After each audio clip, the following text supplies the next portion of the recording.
Hi everyone, welcome to your channel I learned। Grass hopper और cricket दो insects हैं जो काफ़ी सिमिलर दिखते हैं, बट दोनों में कुछ खास डिफरेंसेस होते हैं जिसका इस्तेमाल एज अ सिंबॉलिज्म पोएट ने इस पोएम में किया है। तो चलिए आज हम हनी ड्यू का poem 8 on the grass hopper and cricket का एक्सप्लेनेशन का वीडियो करते हैं। बिफोर वी स्टार्ट, अगर आपने हमारे चैनल को सब्सक्राइब नहीं किया है तो please subscribe and support us. Also press the bell icon. Unlike the ant and the cricket, जो कि आपका पोएम 1 था, which tells a story, this is a nature poem. In it, the grasshopper and cricket do not appear as characters in a story. Rather, they act as symbols, each suggesting something else. Read the poem and notice how the poetry of earth keeps on through summer and winter in a never ending song. Who sings the song? So, ये जो poem है आपकी, ये काफ़ी interesting poem है and काफ़ी difficult poem भी है। इट्स नॉट ईजी इस पोएम को रीड करना और समझना, it's not that simple. And उससे भी ज़्यादा इस तरह की पोएम लिखना is not that easy. You should be a master poet, तब आप इस तरह की पोएम लिख सकते हैं। हम डिस्कस करेंगे कि क्या खास बात है इस पोएम में। बट ऑलरेडी आपके बिफोर यू रीड सेक्शन में एक पैरेलल ड्रॉ किया गया है कि फर्स्ट पोएम में जो एंट एंड द क्रिकेट था, उससे और इस पोएम में आप कंफ्यूज मत होना। क्यों कंफ्यूज मत होना? बिकॉज फर्स्ट पोएम जो थी वो किससे इंस्पायर्ड थी? ईसॉप्स फेबल से इंस्पायर थी। That was basically a story जिसमें आप एनिमल्स को एज कैरेक्टर्स यूज करते हो। एंड इस तरह से जब आप एनिमल्स या ऑब्जेक्ट्स को एक ह्यूमन कैरेक्टर्स की तरह यूज करते हो, उस लिटरेरी डिवाइस को आप एंथ्रोमॉर्फिज्म कहते हैं। सो एंथ्रोमॉर्फिज्म का मतलब है बेसिकली आप मॉर्फ करें, मॉर्फ करना यानी चेंज करना कुछ चीज़ों को एज मैन। सो एंथ्रो का मीनिंग होता है मैन, ह्यूमंस। सो किसी चीज़ को कन्वर्ट कर देना एज ह्यूमन फॉर्म। तो आप वहाँ पे देख रहे थे कि कैसे एंट और क्रिकेट को एज ह्यूमंस दिखाया गया था, वो आपस में बातें कर रहे हैं, कैसे हार्ड वर्क करते हैं, एंड क्रिकेट मस्तियाँ कर रहा था एट्सेट्रा। एंड वहाँ पे भी आप देखोगे कि समर एंड विंटर दो सीजन का वहाँ पे ज़िक्र किया गया था कि कैसे समर में सब मेहनत करते हैं ताकि विंटर में जब खाना ना बचे, खाना ना मिल पाए, तो आप समर में जमा किया हुआ खाना विंटर में यूज़ कर सकते हैं। इस पोएम में भी समर एंड विंटर का जिक्र है।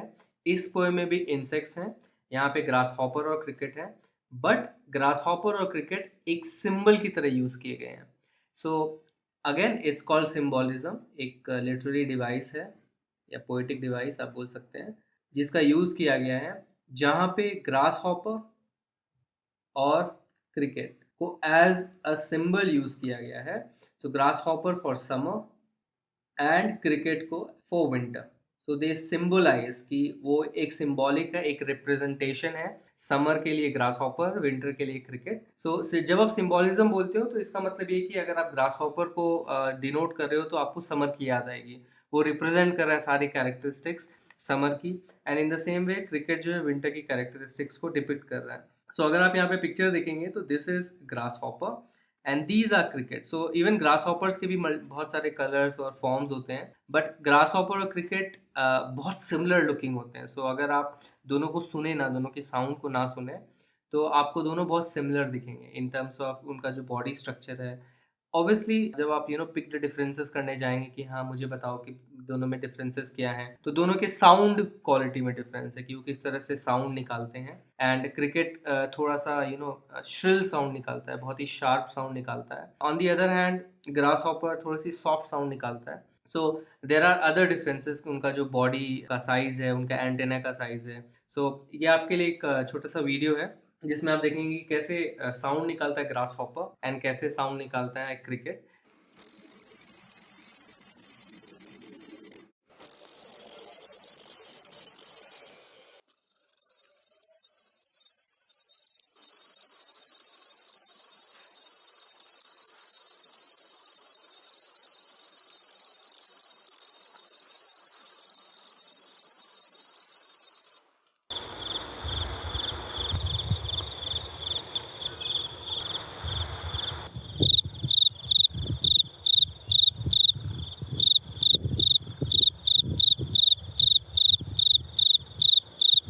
सो इसको समझना बहुत ज़रूरी है बिकॉज पोएट ने इस चीज़ का इस्तेमाल किया है। किस चीज़ का इस्तेमाल किया है कि दोनों कितने सिमिलर दिखते हैं। कि आप शायद इतने ज़्यादा, अगर आप बायोलॉजिस्ट ना हैं या आप जूलॉजिस्ट नहीं है, या इतना ज़्यादा इंसेक्ट्स में आपका इतना ज़्यादा रुचि नहीं है, तो आप दोनों को सेम समझ लेंगे। आप कैरेक्टराइज नहीं कर पाएंगे कि कौन क्रिकेट है, ग्रास हॉपर। इस सिमिलरिटी का भी इस्तेमाल किया है पोएट ने। एंड ऑल्सो कि दोनों के साउंड में जो डिफरेंसेस हैं एंड वो कब साउंड निकालते हैं उसके डिफरेंसेस क्या है, इन सब का इस्तेमाल करके ये पोएम में ये एलिमेंट यूज किया है उन्होंने। सो ये हो गई सिंबोलिज्म की बात। There is another symbolism basically, जिसको आप कह सकते हैं कि समर के साथ नॉर्मली किया जाता है। एंड इनफैक्ट ग्रास हॉपर को यहाँ पे भी उसका एक सिंबल किया यूज किया गया, दैट इज यूथ। तो जवानी बेसिकली, जब आपके यंग डेज होते हैं, जब आप यंग, बहुत ज़्यादा शक्ति होती है आपके अंदर, काम करने की ताकत होती है, दैट इज़ योर यूथ। तो उसके लिए भी ये सिंबोलिज्म यूज़ किया गया है। एंड विंटर को फॉर योर ओल्ड एज। सो ये भी हम देखेंगे कि बहुत ही सटल वे में, बहुत ज़्यादा अपीयर नहीं होता directly, but there are a few lines, ऐसी कुछ लाइन्स हैं जिसको देख के आप बोल सकते हैं आहा, अरे हाँ, शायद ये पोएट इस सिंबल को भी बहुत सटल तरीके से यूज़ कर रहे हैं, हमें डायरेक्टली नहीं बता रहे हैं। बट जैसे आप थोड़ा डीप जाने की कोशिश करेंगे, पोएम के बारे में और सोचेंगे, तो आपको लगेगा अच्छा, यहाँ पे इस तरह के सिंबोलिज्म यूज़ किए गए हैं। बट ओवरऑल जो मेन थीम है इस पोएम की, it's not about summer and winter और youth and old age, but it's about the poetry of earth. So basically ये एक नेचर पोएम है। सो नेचर पोएम मतलब ये पोएम जो है नेचर को डिस्क्राइब कर रही है। It's a tribute to nature, nature की बड़ाई हो रही है इसमें, प्रेज हो रही है। एंड ये बोल रहे हैं कि अर्थ की, हमारी जो धरती है, उसकी एक पोएट्री है। एंड वो पोएट्री चलती जाती है, समर में भी विंटर में भी, नेवर एंडिंग सॉन्ग, जो ख़त्म ना होने वाली ऐसी सॉन्ग है। चाहे विंटर आ जाए, चाहे समर आ जाए, डजेंट मैटर, बट ये पोएट्री चलती जाती है। And who sings the song, अब इससे क्वेश्चन पूछा जा रहा है कि गाना कौन गा रहा है, एंड ये हम इस पोएट्री में पढ़ेंगे। एंड एक मूवमेंट आया था अराउंड 1800s में। सो 1800s टू 1850 में एक मूवमेंट आया था जिसे हम कहते हैं रोमांटिसिज्म। सो रोमांटिसिज्म एक बहुत ही पॉपुलर मूवमेंट था यूरोप में, बेसिकली यूरोपियन कंट्रीज़ में, जैसे फ्रांस हो गई, इटली हो गई, इंग्लैंड हो गया। सो इन यूरोपियन कंट्रीज़ में ये मूवमेंट आया था जिसमें एक सेट ऑफ ऑथर्स निकले थे, पेंटर्स थे, ऑथर्स थे, पोएट्स थे, जिनको रोमांटिक्स कहा जाता था, कि वो ये रोमांटिक्स हैं। And romantic, it is not about love between two people, but ये है मूवमेंट अबाउट कि जो लोग इमोशंस के लिए लिखते हैं, जो लोग इमोशंस पे बहुत ध्यान देते हैं कि हमें क्या इमोशंस आ रहे हैं, उनके आर्ट फॉर्म को देखे, चाहे वो उनकी स्टोरी हो, चाहे उनका पोएम हो, इमोशंस जगते हैं। एंड आई थिंक इस पोएम को जब हम पढ़ेंगे तो हमें रियलाइज़ होगा कि कैसे इमोशंस जगाने की कोशिश कर रहे हैं पोएट। इंडिविजुअलिज्म की बात होती है यहाँ पे, जहाँ पे हम, स्पेशली इंडिया में, हम लोग बहुत कलेक्टिव सोचते हैं, एज एन इंडियन और एज अ फैमिली। हम अपने बारे में ना एज अ सेल्फ, कि हाँ, मुझे अपने लिए भी कुछ करना है, हम ऐसे नहीं सोचते नॉर्मली। सो इंडिविजुअलिज्म को भी ये प्रोपोगेट करता है रोमांटिसिज्म, जहाँ पे इंडिविजुअल राइट्स की बातें होती हैं कि कैसे मैं अलग हूँ सबसे, मेरी अपनी एक आइडेंटिटी है। So that is individualism and nature. So these are the three main elements जो रोमांटिसिज्म में था। And that's why you will see कि ये जॉन कीट्स, जिन्होंने ये पोएम लिखी है, वो भी एक रोमांटिक थे। एंड वो बहुत ज़्यादा नेचर के बारे में भी पोएम्स लिखते थे। तो उनकी बहुत ही पॉपुलर पोएम है जिसका नाम है ओड टू ऑटम। तो एक सीजन के ऊपर उन्होंने एक पोएम लिखी है। सो अगेन, स्टैंजा को पढ़ने से पहले एक भूमिका बांधनी बहुत ज़रूरी है इस पोएम की, बिकॉज अनटिल एंड अनलेस आप समझेंगे नहीं कि इस पोएम को किस तरह से लिखा गया है, आप अप्रिशिएट नहीं कर पाएंगे। एंड इनफैक्ट हम अच्छे से मीनिंग भी नहीं समझ पाएंगे। इसलिए मैंने कहा था कि ये थोड़ी डिफिकल्ट पोएम है। इस टाइप के पोएम को आप सोनेट कहते हैं। सो सोनेट एक 14 लाइन पोएम को कहते हैं। एंड ये मोस्टली शेक्सपियर ने बहुत पॉपुलर किया था। शेक्सपियर के सोनेट आज तक पढ़े जाते हैं, अप्रिशिएट किए जाते हैं। बहुत आसान नहीं होता इनको लिखना। क्यों आसान नहीं होता? क्योंकि इनकी एक स्ट्रिक्ट राइमिंग स्कीम होती है। सो इनकी एक डेफिनेट राइमिंग स्कीम होती है जिसको उनको, पोएट को फॉलो करना पड़ता है। एक फिक्स राइमिंग स्कीम है जो कि हम देखेंगे थोड़ी देर में, इस पोएम में भी रिफ्लेक्ट होगा। सेकेंडली, एक रिदम होता है। सो राइम और रिदम अलग अलग चीज़ें हैं।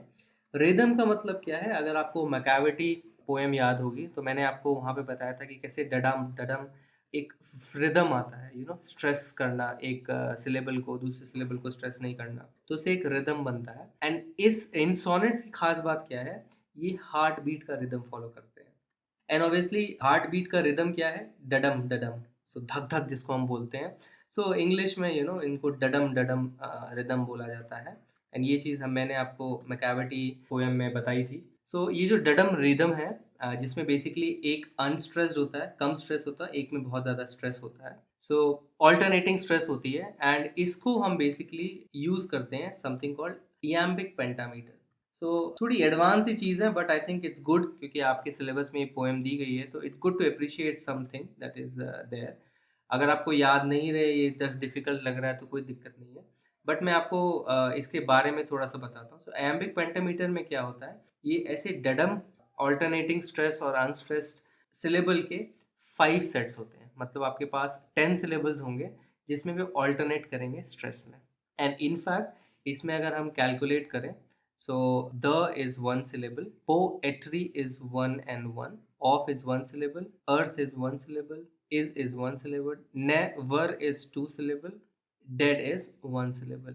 so अगर आप यहाँ पे काउंट करेंगे 1 2 3 4 5 6 7 8, okay, so poetry में 3 syllable है, I'm sorry, so poetry, so this is how we speak because po and et and re, there are 3 vowel sounds, so now we have 10, so finally it makes sense।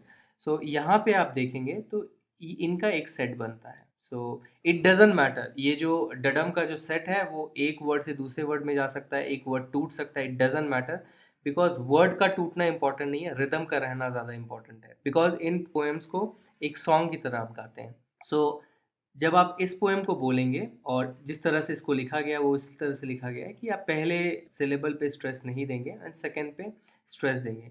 So the poetry of earth is never, so आप notice करेंगे कि एक rising and falling beat है and जिस तरह से आपको इस पोएम को पढ़ना है। So the poetry of earth is never dead when all the birds are faint with the hot sun. So इस तरह से जब आप पढ़ेंगे तो ऑटोमेटिकली एक रिदम आ जाता है, सो दैट इज द डडम रिदम।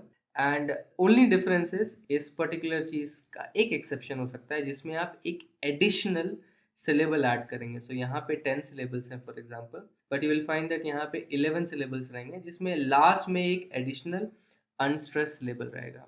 सो इसको हम सॉफ्ट एंडिंग बोलते हैं। सो आप अनस्ट्रेस सिलेबल जब भी एंड में लाते हैं तो आप एक सॉफ्टली एंड करते किसी लाइन को, but it is just very technical stuff, आपको just to give you an idea कि कितनी कॉम्प्लेक्स पोएम है ये। इट्स नॉट नेसेसरी कि आपको इस पर्टिकुलर क्लास में ये सब पता हो, but it's important to know कि ये बहुत ही कॉम्प्लेक्स पोएम है। नाउ सबसे पहले आप एक चीज़ नोटिस करेंगे कि 2 स्टैंजा में इसको डिवाइड किया गया है। So it is normally sonnets जो हैं 14 लाइन के एक स्टैंजा के पोएम होते हैं, बट इसको 2 स्टैंजा में डिवाइड किया गया है। एंड स्ट्राइकिंग चीज़ क्या है कि दोनों स्टैंजा एक ही चीज़ से स्टार्ट होते हैं, that is the poetry of अर्थ। तो दैट मीन्स पोएट ने एकदम बता दिया है कि देखो यहाँ से मेरा एक स्टैंजा स्टार्ट हो रहा है। इनफैक्ट जब आप इनकी ओरिजिनल पब्लिकेशन देखेंगे तो इस तरह से स्पेसिंग नहीं रहती है, बट टोन से आपको समझ में आ जाता है कि ये एक सेट है एक स्टैंजा का and this is another set. And आप देखोगे तो ये 8 लाइन्स का सेट है, ये 6 लाइन का सेट है, एंड इस 8 लाइन के सेट को आप ऑक्टेट बोलते हैं एंड इस 6 लाइन के सेट को आप सेस्टेट बोलते हैं। तो जब भी कोई एक सोनेट इस तरह से ऑक्टेट एंड सेस्टेट में डिवाइडेड रहता है तो एक पॉपुलर फॉर्म कहा जाता है उसको, दैट इज समथिंग कॉल्ड है पेट्रार्कन सोनेट। तो पेट्रार्क एक पोएट थे जिन्होंने ये इंट्रोड्यूस किया था। It was slightly different from जो शेक्सपियर यूज़ करते थे, that was one stanza 14 line, उसकी जगह उन्होंने 8 लाइन 6 लाइन में सेपरेट किया। एंड रीज़न क्या होता था इसका करने का कि आप ऑक्टेट में एक प्रॉब्लम डिफाइन करते थे, आप बताते थे कि ये देखो मैं इस चीज़ के ऊपर लिख रहा हूँ, ये मेरा थीम है, ये एक प्रॉब्लम है, एंड नॉर्मली आप उसका सोल्यूशन ऑक्टेट में देते थे या आप उस चीज़ को क्लोज करते थे। यहाँ पे आपने कोई चीज़ इंट्रोड्यूस की, यहाँ पे आप उस चीज़ को क्लोज कर रहे हैं, देखो मैंने ये चीज़ बता रहा हूँ मैं इस पोएम में एंड ये जो है मेरा फाइनल नोट है उस पर्टिकुलर टॉपिक के ऊपर। तो इसलिए ये जो है 8 और 6 लाइन्स में ऐसे डिवाइडेड रहते थे एंड इनको हम पेट्रार्कन सोनेट कहते हैं। एंड इस पर्टिकुलर पोएम में ऑक्टेट में हमें किसको इंट्रोड्यूस किया गया है, ग्रास हॉपर को। सो इनफैक्ट जो टाइटल भी है इस पर्टिकुलर पोएम का वो ऑक्टेट और सेस्टेट को डिनोट करता हुआ है, on the grass hopper and the cricket. So octet में ग्रास हॉपर के बारे में बात होगी एंड सेस्टेट में हम क्रिकेट के बारे में बात करेंगे, दैट इज यहाँ पे हम समर की बात करेंगे, यहाँ पे हम विंटर की बात करेंगे। सो this is enough about this particular technicality of the poem. हम इसका राइमिंग स्कीम देखते हैं, क्योंकि मैंने आपको कहा था कि एक बहुत ही स्ट्रिक्ट राइमिंग स्कीम होती है इन पर्टिकुलर सोनेट्स की। सो अगर आप यहाँ पे नोटिस करेंगे तो dead sun and run meet, but it is again a, I tell you why, even though ये डेड की तरह प्रोनाउंस नहीं होता, इसे मीट कहते हैं, but it will still be a. Then again takes the lead, done, fun and weed. So अगर आप नोटिस करेंगे डेड को छोड़ के mead, lead, weed. So that is the A rhyme. B rhyme क्या है? sun, run, done and fun. odd man out क्या है? A, ये वाला, not this one but A. so इस तरह के situations में जब आप pronounce करते समय कोई words rhyme नहीं करते, but अगर आप इन दोनों को देखेंगे तो एज इफ लगेगा, अनलेस एंड अनटिल आप उससे प्रोनाउंस करने जाए आपको लगेगा अरे ये तो राइमिंग वर्ड्स है, बिकॉज वो दिखते राइमिंग है, बिकॉज उनकी स्पेलिंग सेम है. सो इसको हम कहते हैं आई राइम. आई राइम मतलब जो आपके आंखों से दिखे कि वो राइमिंग है, but it may not be because का प्रोनाउंसिएशन डिफरेंट हो सकता है. बट यहाँ पे जॉन कीट्स ने बहुत ही ज़्यादा स्मार्टनेस दिखाई है. स्मार्टनेस क्यों दिखाई है? क्योंकि जो मीड वर्ड है, मीड वर्ड का दो मीनिंग होते हैं. तो पहला मीनिंग होता है कि कोई एक अल्कोहलिक ड्रिंक, मतलब कोई एक शराब, एक तरह की शराब को आप मीड कहते हैं. So it's an alcoholic drink. And दूसरा मीनिंग है it's a short form of meadow. So meadow में जो मीड का प्रोनाउंसिएशन है वो है मेड, जो कि राइम करता है डेड के साथ. सो यहाँ पे जो मेडो का मेड है वो राइम करता है डेड के साथ, एंड जो मीड है वो ओवरऑल जो ए का प्रोनाउंसिएशन है उससे मैच करता है. तो उन्होंने ये डबल टेक्निक अपनाई है कि एज सुन एज आप डेड पढ़ेंगे आप इसको मेड पढ़ने की कोशिश करेंगे, एंड आपको समझ में आ जाएगा कि ये शॉर्ट फॉर्म ऑफ मेडो है, ना कि कोई alcoholic drink. So and obviously new मोन एक ऐसा एडजेक्टिव है जिससे भी क्लियर होता है कि इट्स मेडो. सो मेडो आप बेसिकली किसी ग्रासलैंड को कहते हैं, that is the meadow, grassy area को. Now if we go to sestet, जो 6 लाइन का स्टैंजा है, इसमें never, frost, shrills, ever, lost, hills. So this is C D E C D, and this is again so A B B A and C D E C D. ये rhyming scheme fix है किसी भी Petrarchan sonnet के लिए.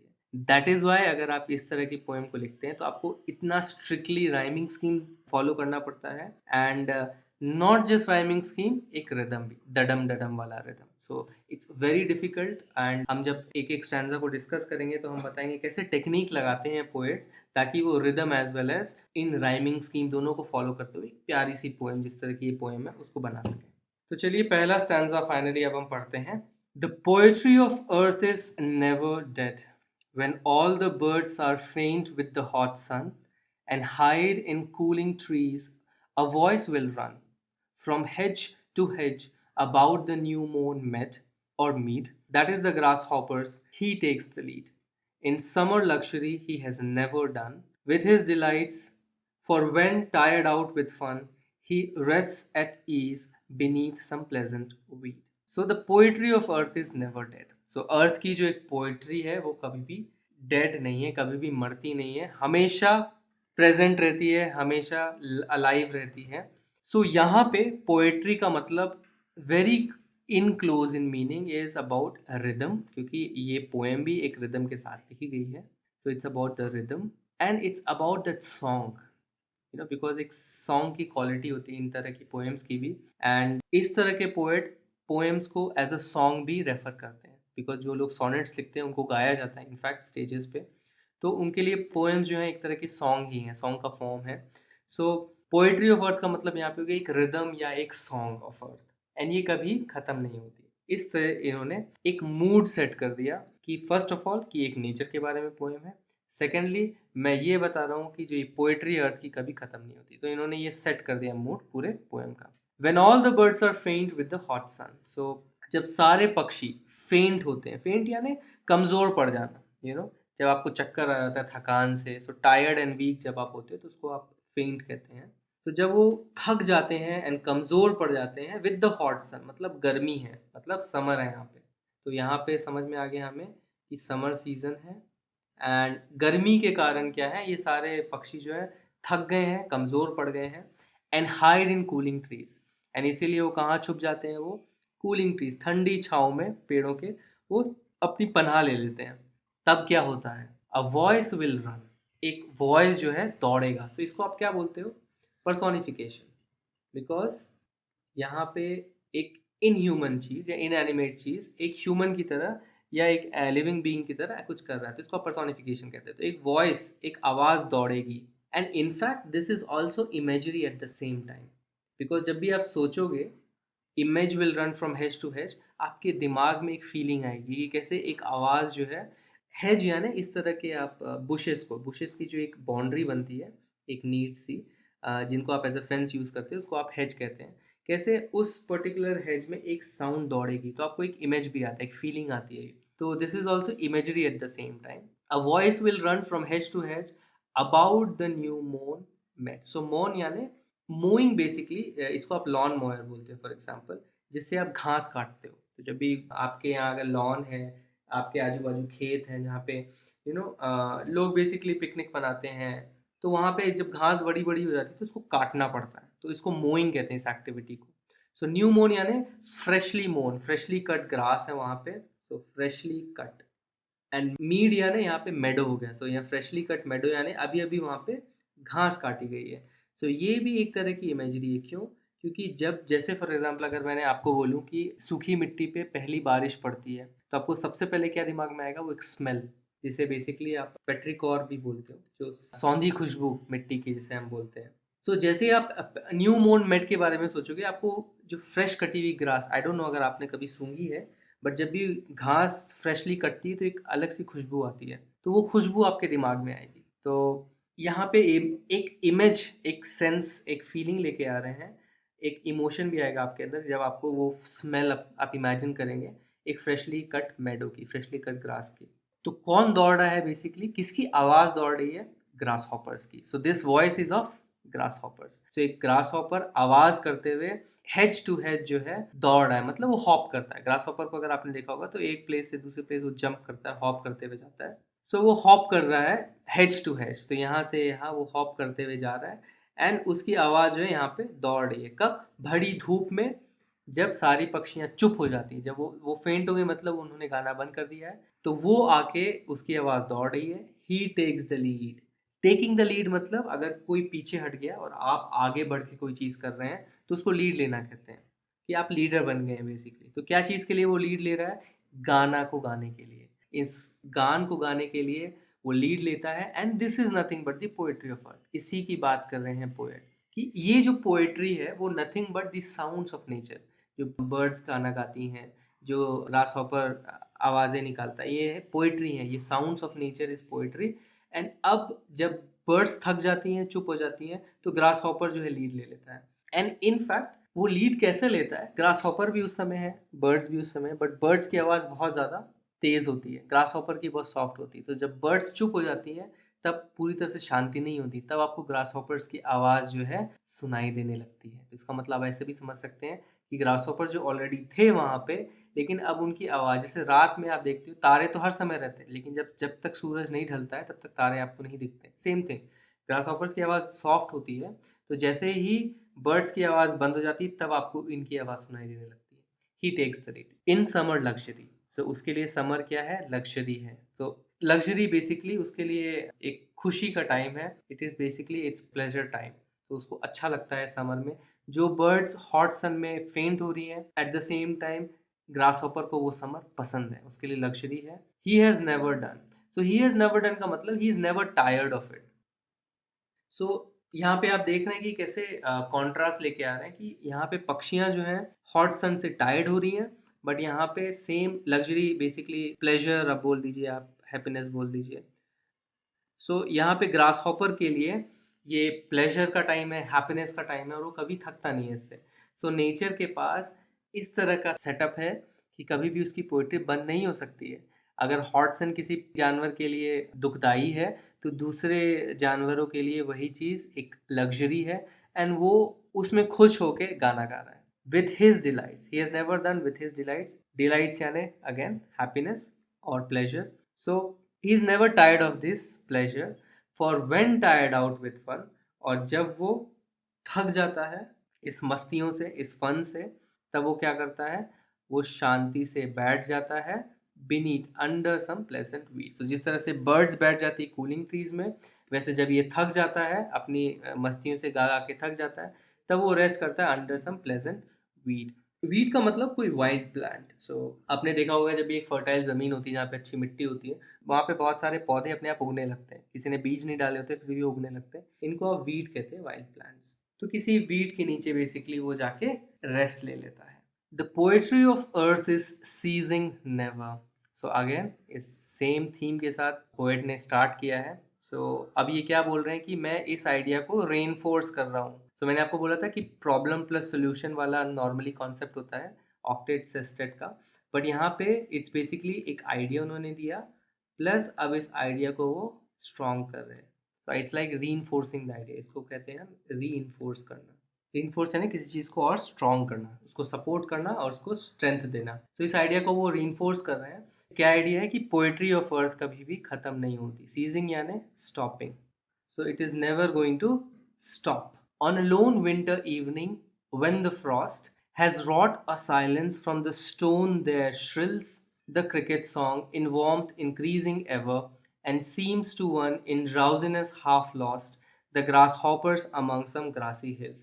So यहाँ पे एक typo है आपके टेक्स्ट बुक में, it is not stone, it is stove actually. So अगर आप ओरिजिनल पोएम पढ़ेंगे कीट्स की तो आप देखेंगे it's not stone, it's stove. And stove is important because यहाँ पे वार्मथ की बात हो रही है, सो स्टोन से it won't make sense at all. So that is stove first of all. Secondly मैंने आपको कहा था कि जब भी पोएट्स को एक रिदम को फॉलो करना होता है, सो यहाँ पे हम इयाम्बिक पेंटामीटर फॉलो करें, दैट इज डडम डडम वाला जो हमारा रिदम है उसको फॉलो कर रहे हैं। तो यहाँ पे क्या होता है, कभी कभी आपको कुछ वर्ड्स को कॉन्ट्रैक्ट करना पड़ता है। सो जैसे पहला इंस्टेंस हमने देखा था कि मेडो को उन्होंने कॉन्ट्रैक्ट कर दिया था मीड में। इसके दो रीज़न थे। एक रीज़न क्या था, एक तो राइमिंग स्कीम में वो फिट होता है, second meadow is 2 syllable word and mead is 1 syllable word. अगर वो 2 सिलेबल रखते तो उनका पूरा रिदम टूट जाता, और मीड रखने से उनका रिदम भी बच गया, राइमिंग स्कीम भी बच गई।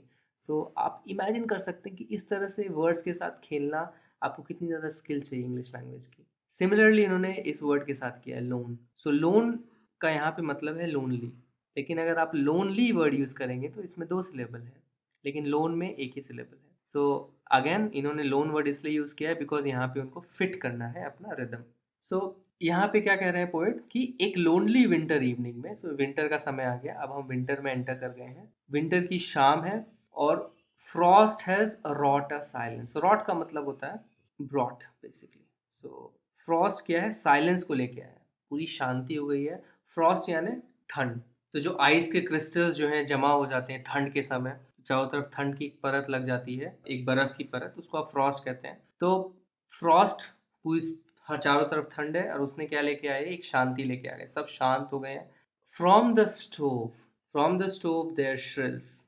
वहाँ पे एक चूल्हा है, मतलब ठंड का समय पर वहाँ पे एक घर है जहाँ पे एक चूल्हा है। There shrills the crickets song. Shrills यानी long high pitch sound. Shrill का मतलब, श्रिल्स यानी लॉन्ग हाई पिच साउंड निकालना। It will be makes long high pitch sound. Now यहाँ पे एक कॉन्ट्रास्ट है between grasshopper and cricket, कि आपने वीडियो भी देखा होगा तो आपको समझ में आया होगा कि क्रिकेट का जो साउंड होता है वो बहुत ज़्यादा श्रिल होता है, बहुत ज़्यादा शार्प होता है, हाई पिच साउंड होता है, एंड इसे आप मिस नहीं कर सकते। It is not as soft as grasshopper. यहाँ पे एक कॉन्ट्रास्ट यहाँ पे भी है कि यहाँ पे शांति है बहुत ज़्यादा, पर इस शांति को चीरते हुए एक श्रिल साउंड सॉन्ग है क्रिकेट का, इन वॉर्म्थ इंक्रीजिंग एवर, और उस सॉन्ग की वॉर्म्थ जो है वो बढ़ते ही जा रही है। फर्स्ट ऑफ ऑल यहाँ पे स्टोव है, एंड नॉर्मली ये आप क्रिकेट्स देखोगे, और गलती से अगर आपने ठंड में शाम के समय दरवाज़ा खोल के रख दिया तो ये क्रिकेट्स आपके घर में एक छोटे से कोने में जाके बैठ जाएंगे, बिकॉज कोने में जहाँ पे सबसे ज़्यादा सामान रखा होता है वहाँ गर्मी भी बहुत ज़्यादा होती है, तो उस कोने में जाके वो बैठ जाते हैं एंड ये आवाज़ निकालने लगते हैं। तो आपने कभी नोटिस किया होगा कि आपके रूम में भी इस तरह के कीड़े आ जाते हैं जो बहुत हॉप करते हैं, उछलते हैं एंड आवाज़ें निकालते हैं। तो ये क्रिकेट है, एंड ये नॉर्मली वार्म जगह के पास जाते हैं, तो वो स्टोव के बगल में जाके ये गाना गा रहा है, एंड इस सॉन्ग की वार्मथ भी बढ़ रही है। स्टोव से उसको वार्मथ मिल रही है इसलिए वो गाना गा रहा है, बट इस सॉन्ग की वार्मथ कैसे बढ़ रही है? वार्मथ जब भी आप वर्ड यूज़ करते हैं, वार्मथ का यहाँ पे मतलब है, अगर आपको ठंडी में वार्मथ मिलेगी तो वो कैसा होता है, वो कंफर्टिंग होता है। वो बहुत कंफर्टिंग है, उसका जो वो आपको एक तरह से सुकून दे रहा है उसका साउंड। क्यों? क्योंकि उस साउंड से आपका साइलेंस ब्रेक हो रहा है, बहुत शांति है, शांति ब्रेक हो रही है, बट उसका एक और रीज़न है, एंड उसका रीज़न जो है एक काइंड ऑफ ट्विस्ट दे रहे हैं पोएट लास्ट 2 लाइन्स में, एंड जिससे वो लिंक करेंगे पूरी पोएम को भी। उसमें क्या बोल रहे हैं वो कि एंड सीम्स टू वन, ये जो साउंड है वो कैसा सीम हो रहा है, सीम्स टू वन, एक आदमी को ऐसा सीम होता है, ऐसा प्रतीत होता है जो कि ड्राउजनेस में है, हाफ लॉस्ट है। ड्राउजनेस यानी स्लीपी है, वो नींद आ रही है उसको, हाफ लॉस्ट वो आधा खोया है, मतलब आधी नींद में है, बेसिकली ड्रीमी हो रहा है, उसको कैसा लगता है कि ग्रास हॉपर्स अमंग सम ग्रासी हिल्स। सो क्रिकेट की साउंड को सुन के उसको ऐसा लगता है कि कहीं दूर ग्रासी हिल में ग्रास हॉपर है। सो उसको क्रिकेट किसकी याद दिला रहा है? क्रिकेट ग्रास हॉपर की याद दिला रहा है। सो इनफैक्ट इस लाइन से आप इमेजिन कर सकते हो कि कैसे ओल्ड एज का सिंबॉलिज्म यहाँ पे है। बिकॉज जो बूढ़े लोग होते हैं बेसिकली वो हमेशा उनको अच्छा लगता है जब वो यूथ के बारे में सोचें। वो हमेशा सोचते रहते हैं कि मैं जवानी में ये करता था। हमें कहानियाँ भी सुनाते हैं हमारे दादा दादी फॉर एग्जांपल। तो हमेशा वो लॉस्ट रहते हैं अपने यूथ में। सो इट्स लाइक कि वो हमेशा पास्ट के बारे में सोचते रहते हैं। एंड क्रिकेट का जो सॉन्ग है वो उनको याद दिला रहा है basically that youth time. And on the other hand यहाँ पे एक साइकिल कंप्लीट हो रही है। कैसी साइकिल कंप्लीट हो रही है कि विंटर का टाइम है। विंटर के टाइम में बहुत ठंड है, अनकंफर्टेबल सा है, कोई आवाज़ नहीं हो रही है। बट यहाँ पे एक क्रिकेट आता है जो कि बहुत लोगों को इनफैक्ट ग्रास हॉपर जैसा दिखता भी है। एंड वो विंटर अब किस चीज़ की याद दिला रहा है? एक समर की याद दिला रहा है। एंड विंटर के बाद समर आएगी तो एक साइकिल भी कंप्लीट हो रहा है। सो एक नेचर का जो साइकिल है वो कंप्लीट हो रहा है। एंड इस तरह से cricket in winter and grass hopper in summer, इस तरह से वो इंश्योर करती है कि पोएट्री ऑफ अर्थ जो है कभी भी ख़त्म ना हो। तो चलिए थोड़ा पोएट के बारे में जानते हैं। बहुत ही पॉपुलर पोएट है। He is a very popular English romantic poet. Romantic का मतलब मैंने आपको समझा दिया। वो 1795 में बॉर्न हुए एंड ही डाइड इन 1821। अगर आप नोटिस करें so it's basically just at the age of 25 he died. So and he died because of tuberculosis. वो ऐसा समय था जहाँ पे ट्यूबरक्लोसिस वगैरह बहुत ही डेडली डिजीजेस थी। आज तो हमारे पास वैक्सीनेशंस हैं, ट्रीटमेंट है, बट ऐसी डिजीजेस उस समय बहुत डेडली होती थी। एंड 25 की उम्र में जो है उन्हें ट्यूबरक्लोसिस हो गया एंड ही डाइड। एंड उनकी जो रेपुटेशन है वो उनकी डेथ के बाद ग्रो होना चालू हुई बिकॉज वो बहुत यंग थे। इनफैक्ट इतनी यंग एज में आपको कोई सीरियसली ले, स्पेशली जो पोएटिक कम्युनिटी है, लिटरेरी कम्युनिटी है, उसमें अगर आपको कोई सीरियसली ले ले ये बहुत डिफिकल्ट होता है। बोले अरे ये तो क्या 25 साल का है, इसको क्या पोएट्री आती होगी। सो ये वाली प्रॉब्लम हर एज की होती है, हर समय की होती है कि जब आप यंग एज में होते हो तो आपको सीरियसली कोई इतना लेता नहीं है। सो 25 की एज थी, उन्होंने बहुत सारी पोएम्स लिखी हैं बट वो इतने पॉपुलर हुए नहीं। तो उनकी डेथ के बाद जब लोगों ने उनकी पोएम्स पढ़नी चालू की तो वो इतने पॉपुलर हो गए। So in fact by the end of 19th century के एंड तक वो one of the most beloved English poets बन गए। तो उनकी पोएम्स लोग पढ़ते जा रहे हैं। आपने किसी और को बुला रहे, अपने फ्रेंड को बुला रहे, तुम ग्रासहॉपर क्रिकेट पढ़ो, बहुत ही प्यारी पोएम है, टेक्निकली भी बहुत प्यारी पोएम है, देखो एक सोनेट है। तो आपका फ्रेंड किसी और को बोलेगा। इस तरह से वो पॉपुलर होते गए and one of the beloved, बहुत चहीते पोएट बन गए बिकॉज उनके जो थीम्स थे वो उनके पसंद आते थे लोगों को, कि वो बिलोवेड पोएट्स बन गए। बट सैडली बहुत यंग एज में वो चले गए। एंड उनकी one of the most acclaim जिसका बहुत ज़्यादा जाने जाते हैं वो है ओड टू अ नाइटिंगेल। सो वो बहुत सारे ओड्स लिखते थे। ये लॉन्ग पोएम्स होती हैं basically. Ode to a nightingale, sleep and poetry and on first looking into Chapman's Homer. तो इस तरह से उन्होंने ऑड टू ऑटम भी लिखी है। इस तरह से बहुत सारी पोएम्स उन्होंने लिखी है। And he is one of the most influential poets भी कहे जाते हैं, स्पेशली बिकॉज उन्होंने रोमांटिसिज्म वाले आइडिया को प्रोपोगेट किया। एंड इन्हीं से रिलेटेड बहुत सारे पोएट हैं, इन्हीं के जिनको बोलते हैं इन्हीं के लीग में, दैट इज़ पर्सी बीसी शेली। तो इनफैक्ट आप देखोगे कि इन मूवीज़ में बहुत ज़्यादा कोट किया जाता है कीट्स को। People love his poems. Thanks for watching this video. अगर ये वीडियो आपको पसंद आए तो इस वीडियो को एक लाइक दीजिए, अपने comments and feedbacks comment section में लिखिए और हमारे चैनल को सब्सक्राइब कीजिए। आप हमारे चैनल को सब्सक्राइब इस गोल लोगो पे क्लिक करके सब्सक्राइब बटन दबा के कर सकते हैं। इस बेल आइकन को भी प्रेस करना ना भूलें ताकि हमारे सारे वीडियोस की नोटिफिकेशन आप तक जल्द से जल्द पहुंचे। इस पोएम के क्वेश्चन आंसर्स की वीडियो के लिए स्टे ट्यून्ड। Bye bye.